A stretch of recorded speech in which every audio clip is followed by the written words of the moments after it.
Hey guys, and welcome. Hope you're all having a good day. And just before we get into the video, I would like to say just everyone please smash that like button and subscribe. It really helps the channel out and everything. It would mean a hell of a lot to me. Without further ado, let's get into the video. I truly believe that every single person has the ability to become in that elite 1%. And I believe that the one thing that's holding everyone back is their mindset. The 1%, they don't think about money the same way that you or I do. They think about it in a different way, and it changes the way that they think about the whole world and what they do with their money.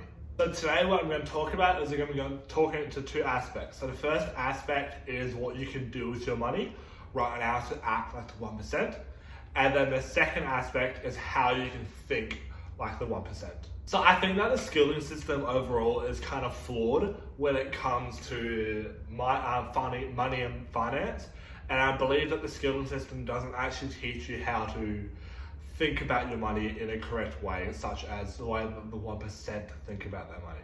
Because I think that the 1% really knows some basic things which everyone should know, but however, we all don't. Because I think studies have recently showed that almost 50% of Americans can't afford a $1,000 emergency, which is pretty amazing to be honest when you think about it. Like, that's stuffed up. So the first thing that we're going to talk about is tracking your expenses. I think this is a pretty basic one, but a lot of people, 99% of people don't actually do it. So what you can do is you can use a website such as mint.com, whatnot, and you can go and put your details in and they'll show you your expenses over the last 60 days. And what you want to have a look is you want to have a look at where you are overspending. Think of it as though that your whole entire, the money you have is your car, and then your budget is the warning lights on. Whenever you over exceed your budget and whenever you look and you're spending too much in a certain area, you can have a look and you can downgrade that. And I think overall, if you really want to have a look at it, you can save yourself around 10% of your money just by looking at how much you're actually spending. And I think that's a massive thing. Like, say for example, you're not actually earning a lot of money, and you just save an extra 10% of your money. That can go a hell of a long way. That can go towards a rent, that can go towards anything, or more food. It can go really towards anything, even investing. Like, I think small changes like this actually really make a very big, lasting change overall for your money. The second thing that all 1%ers have is an emergency fund. So what I mean by this is that you should have 3 to 6 months of your expenses saved away in a high interest savings account. And what this will do is, this is basically if anything happens in your life where you need that money. So for example, if you are in a car accident and need an emergency procedure, you need the money.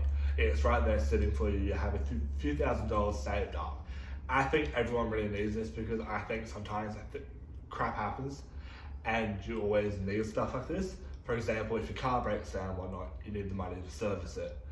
Or, just stuff like that happens, or your house has a roof leak or whatever it is. I think stuff like this happens all the time and it's kind of regular. And I think you always need a backup, more for your mind, and just for you to be able to say, hey, even if I don't get a job, or if, say for example, you lose your job and something happens to it, you don't need to be worrying sick of yourself not having any income or not, because you at least have that money saved up and you're able to do something with it and able to help yourself. So the next thing we're going to talk about is paying off your high interest debt. So there is two ways of going about getting rid of your debt. The first one, which is the one I don't really like and don't subscribe to, is when you look at the loan with the smallest amount and then you pay that off and then go up and increase in value. And this is basically, they do this because they believe that this is better for your mindset, and that you think that, oh, I've got rid of one, so why not do the rest. And I think that it works, but I think at the end of the day, this other one, which is better, is that you get rid of the one with the highest interest first. So I think this will save you the most money in the long term, because your interest is really a killer and it will just destroy your money and really push you down. I think as a good number, any interest above 5% pay off straight away, and any interest below 5%, which is really good debt. Say for example, if you have, I don't know, a house, a mortgage and whatnot, but you're making money off the mortgage because it's an investment property or something like that, just pay your minimum rates and then wait to the end of it and don't pay it out early. I think that's kind of a better way of doing it, because then you can reinvest the extra funds that you're getting from it. So the next thing we're going to talk about is reinvesting into your education.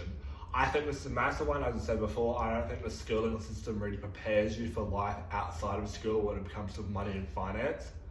And I think that reinvesting into your education is really a good way of doing it. So for me, there are 2 books which I really love, and I would recommend to everyone out there. The first is Think and Grow Rich by Napoleon Hill. I think that is amazing, and it really changes how you think and how you visualize money and how to go about money in your everyday life. And it really helps with stuff such as motivation. If you're someone who's lacking motivation to go and do something, it really helps, and it will really just change your mindset and how you do things. The second one is Rich Dad Poor Dad by Robert Kiyosaki, and this is where he has grown up with 2 dads. One is the actual dad, which is the poor dad. He is a highly educated man, earns a lot of money, but however he doesn't actually know how to use that money for better, doesn't know how to invest.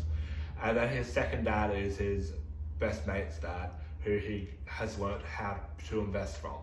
And he is known as a rich dad who didn't actually earn a hell of a lot of money during his time, but however, because he learned how to invest and learned how to actually look at markets and whatnot, eventually he became one of the richest men in Hawaii and had one of the biggest empires there was. So I think that it's a really good way of thinking about your money, and it really helps you with how you think. So now I want to go into the mindset of how to actually think like a 1%. And the first thing you really need to know, which is what's covered in Rich Dad Poor Dad, is the difference between a liability and an asset. I think this is a massive distinction that everyone needs to know, because I think that a lot of the time it's really mixed up. So what an asset is, for all extensive purposes, it is something that creates cash flow. So would that be weekly, monthly, yearly, whatever it is, you need to have positive cash flow on that, and it needs to be able to help and facilitate for your lifestyle. Your second is the liabilities, which take money out and are the things such as your mortgage, such as your car loan, stuff like that. And I think your assets are stuff like your bonds, your stocks, your investment property. So so I want to make a distinction here that the house that you live in is not an asset unless you find a way of making it positive cash flow, whether that be by renting out the other rooms so then you're living for free or whatnot. I think that's a really important decision to make, as I think that a lot of people grow up going in their early 20s, they say, I want to buy a house as soon as possible. And that's a really good goal to have, to want to buy a house as soon as possible. But I think that it's not good for your actual long-term financial health, because I feel like a lot of the people, sometimes when they buy a house, they get themselves into a rut where they have to pay their mortgage, pay all the bills, whatnot. By the end of it, they have no money left to invest. What you really want to do is you want to build up your asset columns first. So you want to buy your real estate investment properties before you move into one, or you want to buy your stocks, your bonds, your stuff that's going to create positive cash flow for you, and that's going to be able to help facilitate for those liabilities. It's going to help pay for that house you want in the future, or that car loan you want in the future. And I think it's really important for everyone to know. So next mental thing that you would really want to know is that you can't live in fear of what everyone else is going to say around you. I think at the end of the day, people's opinions are their opinions, and they shouldn't really affect how you do things and how you interact with things in the world. If you want to do something, do it. It doesn't matter whether people think you're weird or people think is stupid, or people think you won't make any money from it. I've had that before. I've had this right now at this YouTube channel where people think it's stupid and I wouldn't be able to do anything with it and nothing's going to happen from it. You know what? I'm proving that I'm going to try and prove them wrong. I'm going to try and do it as best as I can. I'm going to try and do something which I believe that I can do a really good job at. And I think that the best quote, one of the best quotes I've ever heard is, don't take criticism from someone you wouldn't take advice from.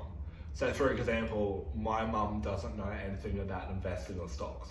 So I wouldn't take any criticism from her in terms of stocks when it comes to that. Or say for example, I put a YouTube video up about something and then I get berated about it, but the people who are berating me about it don't actually know anything about what's actually happening. I think it's a really important distinction to make, that whereas if you have a mentor or someone that actually advises you on something, then take the criticism on board with what they're saying and then do something about it. If it's just a random person on the street or a person you went to school with, if you haven't talked to in 10 years, came to berate you or not, it doesn't matter. Because at the end of the day, their opinion is their opinion and they can go and do whatever they want. Because I think that their opinion shouldn't make a difference of how you perceive yourself. So my last thing is to back yourself. I think this is a really important thing, and it's even like my motto on my Instagram bio. It is, anything worth doing is worth overdoing, moderation's for cowards.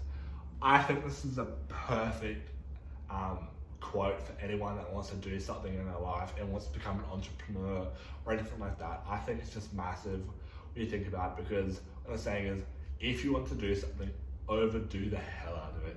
If you want to create a YouTube channel, go ahead, but pump it out. Just do something with it, I think that's really a massive thing that a lot of people don't do. Sometimes when they, want to do something, they start a business, they go half-hearted into it, and it's just like, what's the point of doing something that is worth it, it's going to make you money, but you're only doing a half-hearted interest into it? I think that's really an important thing for everyone to do and know. And I think that everyone should really, if they want to do something, do it, and do it, put 110% in, I feel like at the end of the day, it will work itself out. You should do it if you're putting 10% in. But if you're not, it's not going to work itself out because you haven't put the effort in, you haven't really done what you wanted to do. Now, I really think that if you try hard enough in life and you will yourself into situations, you can literally will yourself into success. And that's really what the book Think and Grow Rich is about. It's about your mindset and how you perceive others and how you can literally will yourself into situations which will enable you to create money. But yeah guys, I think that'll be all for today. I really hope you guys have enjoyed. It's been a really good video for me to make, and it has been a decent video as well. But I hope see you guys soon. See you next time.